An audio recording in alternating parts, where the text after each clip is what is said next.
I came to NYU with a strong interest in social enterprise and startup law. And I found that at NYU, not only was I able to pursue these interests, but I was exposed to areas beyond my own conception of what a lawyer or a business person could do. NYU Law is a great place to study social entrepreneurship because the values and the openness and the goals of helping others, I think, is truly embedded in the mission of the school and how the NYU community is. NYU has a very strong focus on public interest and giving back to the community, and I think that establishing the Grunin Center is really going to put NYU and NYU Law at the helm of the new social entrepreneurship movement. Having the Grunin Center as a resource is really wonderful because it helps us reach out to faculty, it helps us learn how to shape our education around this topic, and because it's an emerging field, networking and guidance is really important, and so having a center to do that through is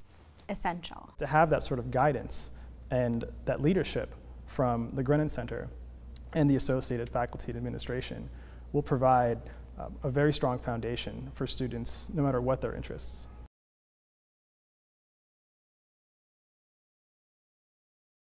Thank you all for coming this evening. I'm Deborah Burand. I'm a professor here at NYU Law School, and I will be soon, in just a few minutes, the co-director of a new center that we're starting here, the Grunin Center for Law and Social Entrepreneurship. I'd like to just do very quick introductions of those who are going to be making remarks following me. And so I'll do the introductions of all three people who are going to be making remarks from here. So as I mention you, please come up and join me here.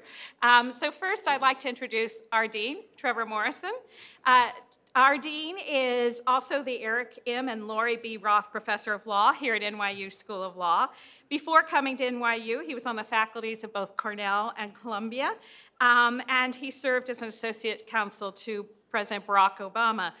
He's a constitutional law expert, but I learned last week he's also very good at catching babies. And if you want to hear about what babies he caught, they were falling out of people's hands at graduation, and he was picking them up or catching them before they fell. Secondly, I'd like to introduce Diana Wells. Diana also has an NYU connection. She got her PhD in anthropology here.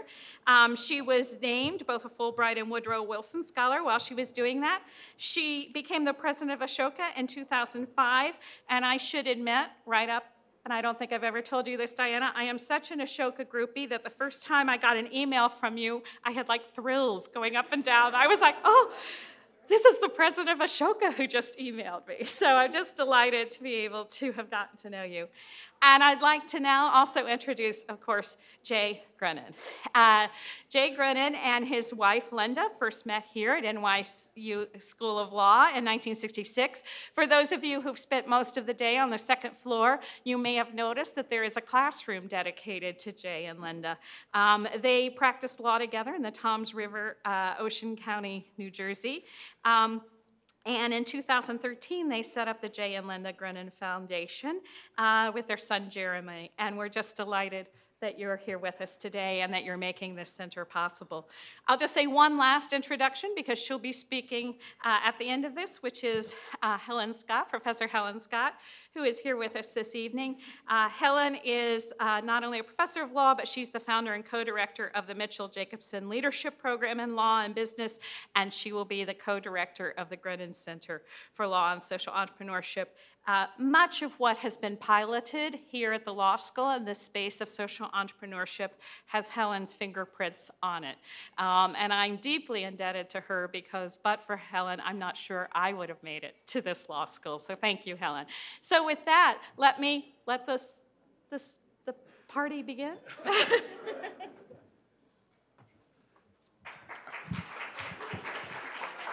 Okay, thank you, Deborah, and greetings to all of you.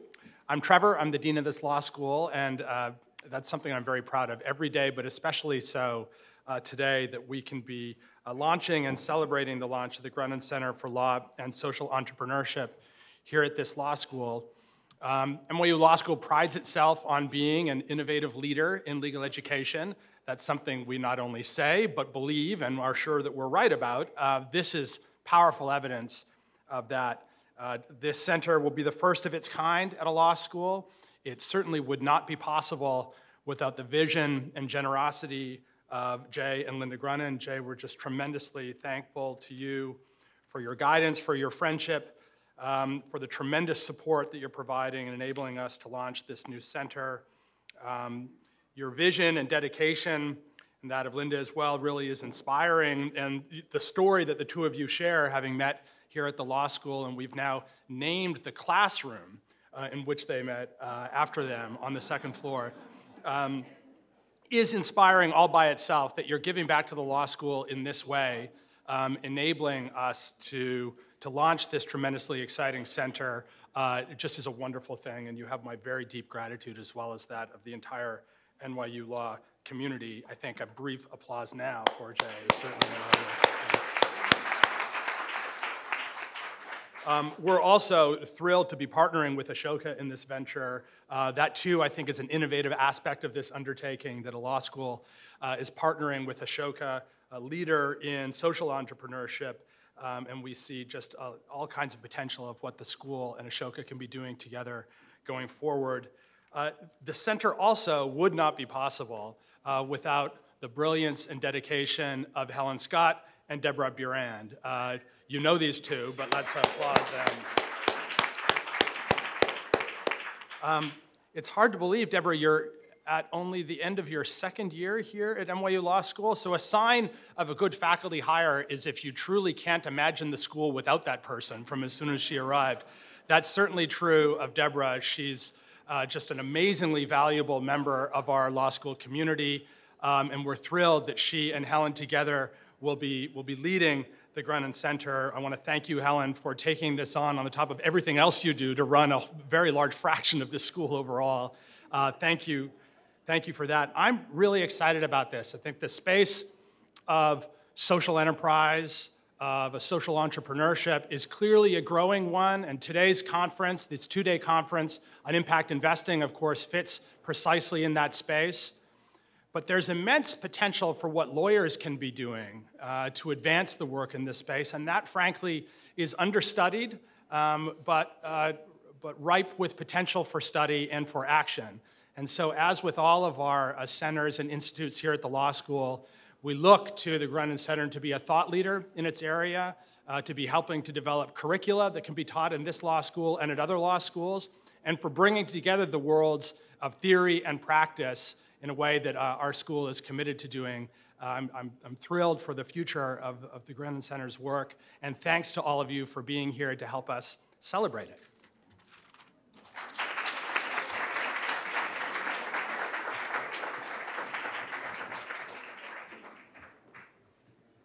Hi, everyone. I want to start also by thanking the Grunin family for their generosity and vision, to Tara and the team at NYU, Trevor, Nick, Deborah, Helen, for making this possible. It's a big milestone for the movement of social entrepreneurship, a big milestone.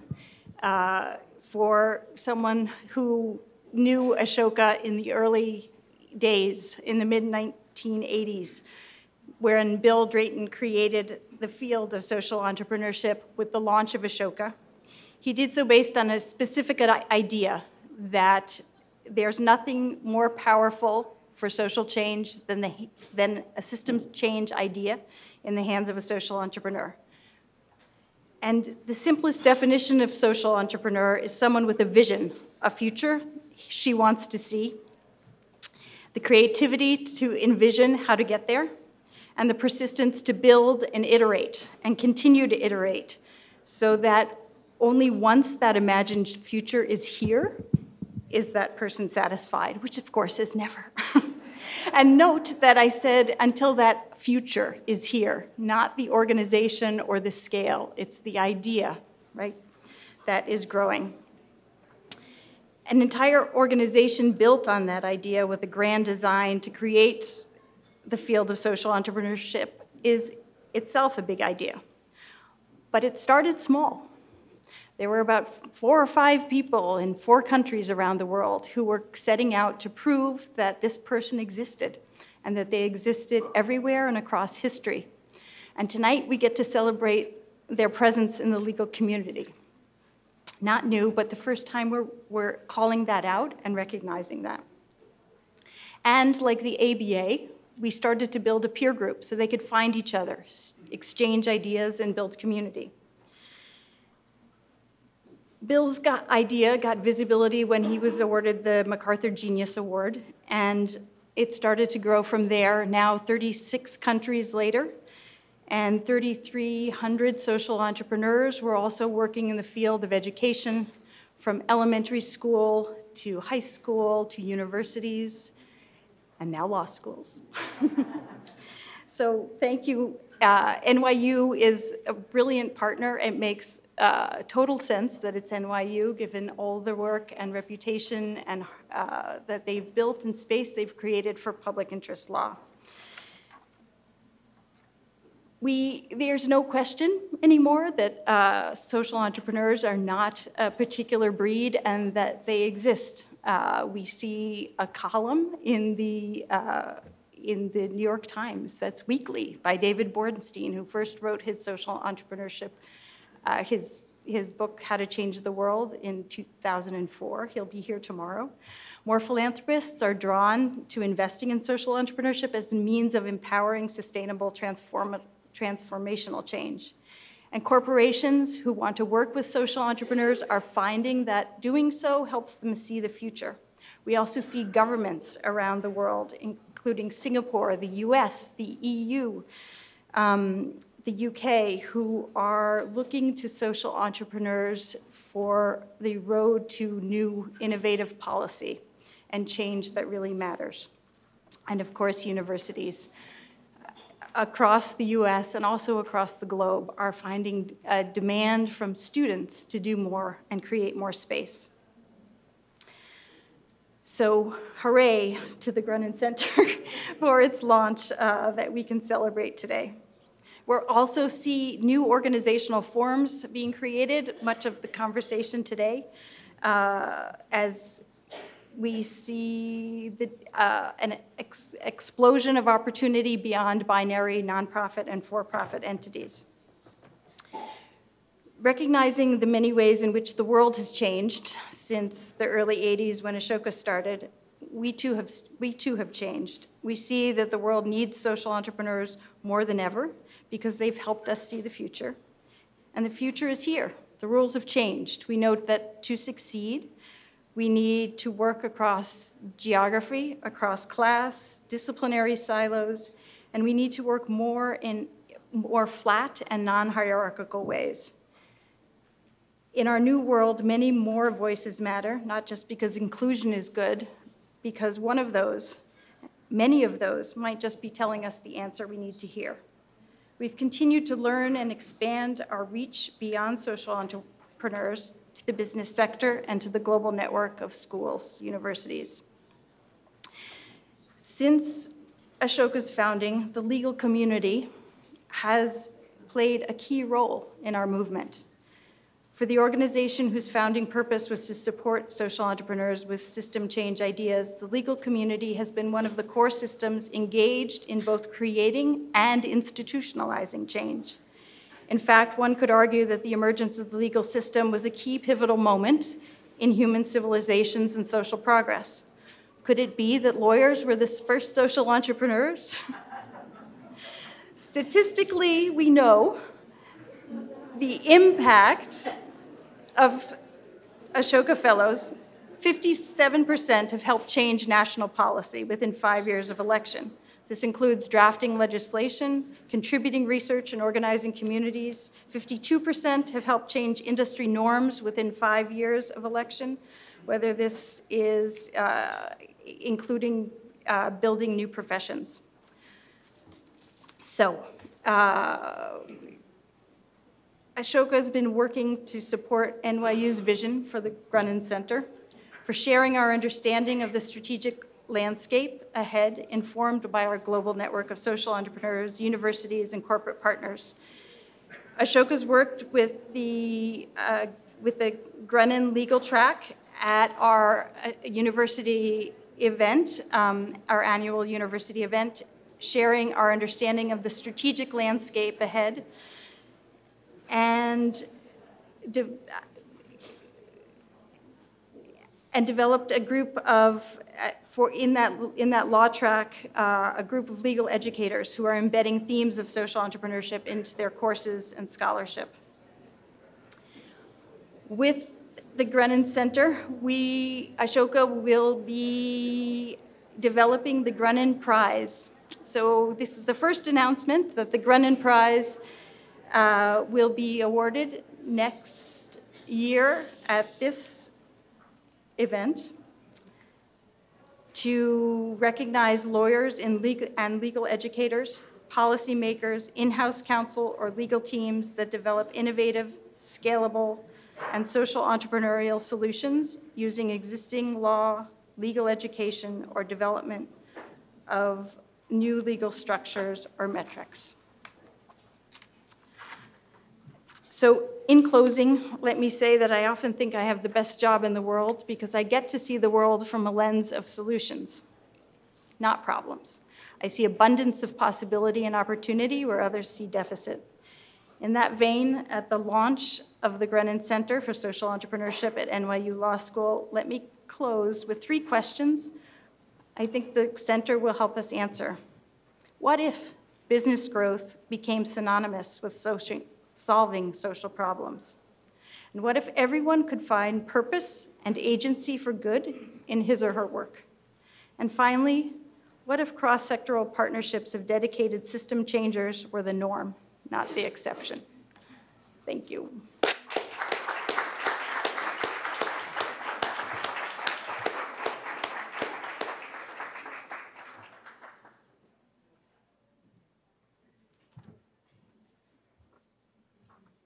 Last speaker. Let me first say that I will be brief, no pun intended. 2 minutes and 57 seconds. Okay, so just bear with me, please. Linda and I both graduated from NYU Law School in 1967, where we had first met, with Linda being one of only 10 women in that class of 300. Our small ma and pa law practice on the Jersey Shore in Ocean County, New Jersey, grew, as did the county, which in the 1970s was one of the fastest growing counties in the United States. With the growth of our law firm, we expanded our business interests to include real estate and other investments. When Linda and I realized that the time was right to do something for the law school, which was so instrumental in giving us the training and mindset to be the kind of lawyers we had only dreamed of becoming, we thought of our foundation and its mission of identification, engagement, and collaboration with cutting-edge leaders and successful nonprofit organizations to assist them in reaching the next level in their respective fields of art, education, and healthcare. At the time, we were fortunate to have on our staff an Ashoka Fellow, Tara Cunningham, now our executive director. Together with our son, Jeremy, president of our foundation, the idea of a center at our alma mater was first broached to Ashoka, and then to the law center, and then to the law school, I should say, which, through a seamless collaboration, not only fully endorsed the concept, but developed it far beyond our wildest expectations, culminating in this, the creation of the Grunin Center for Law and Social Entrepreneurship. It is the audacious hope of Linda and myself that social entrepreneurship become a major sector of the law, with elements combining both public and private law, a legal sector focused on social impact, which in turn would increase the scalability of sustainable solutions to some of the world's largest and seemingly intractable challenges, is certainly an endeavor worthy to aspire to. The men and women in this room are at the forefront of this new frontier. My wife and I are honored to support the law school and all of its and your collective efforts to make our world a better place. Thank you.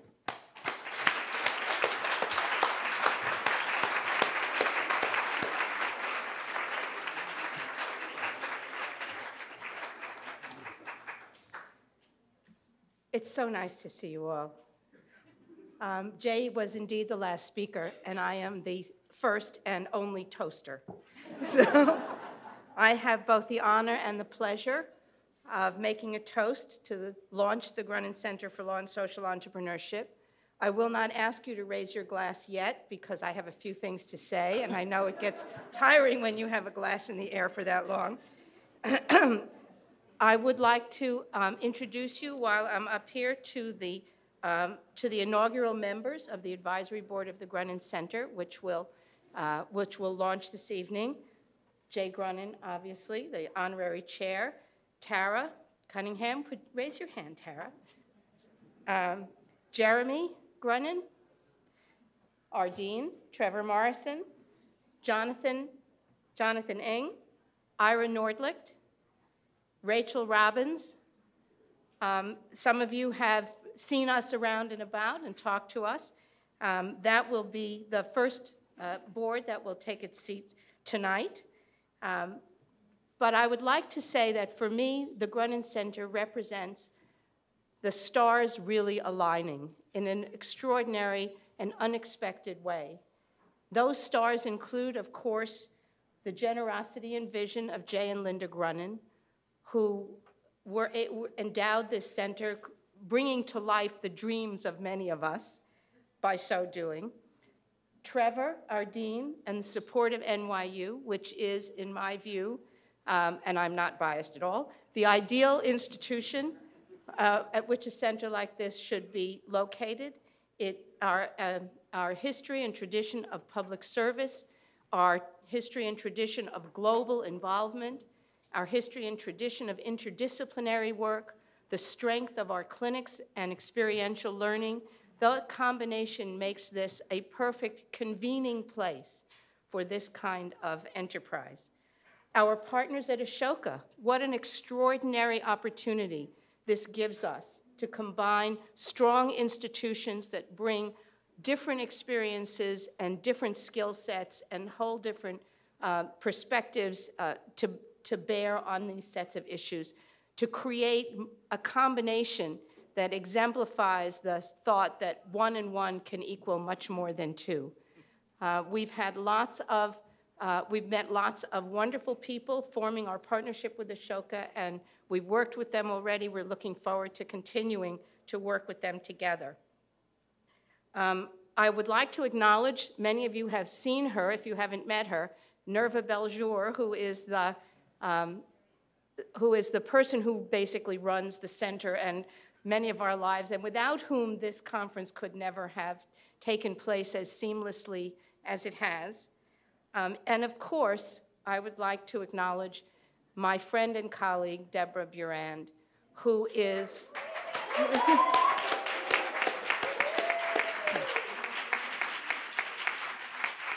as most of you know, a force of nature, which we have managed to capture and bring to NYU, where she really belongs. I also, at the risk of mixing metaphors, which I'm about to do, I feel as if we are catching a wave that has been building and continues to build. This is obviously a group that is well aware of the way this sector, particularly the legal involvement in this sector, has been growing. I've seen student interest grow over the time that I've been here by leaps and bounds. I see in this very room a community of lawyers, legal professionals who are committed to the kind of thinking and the kinds of changes that we want to see in our community, in our students, in our practice, and in the world as we move forward. And so now I ask you to raise your glass to join me in toasting the launch of the Grunin Center on Law and Social Entrepreneurship. something in here. Okay, that's good. Enough. Okay. And that concludes the formal part of our program. We can all resume eating and drinking and talking.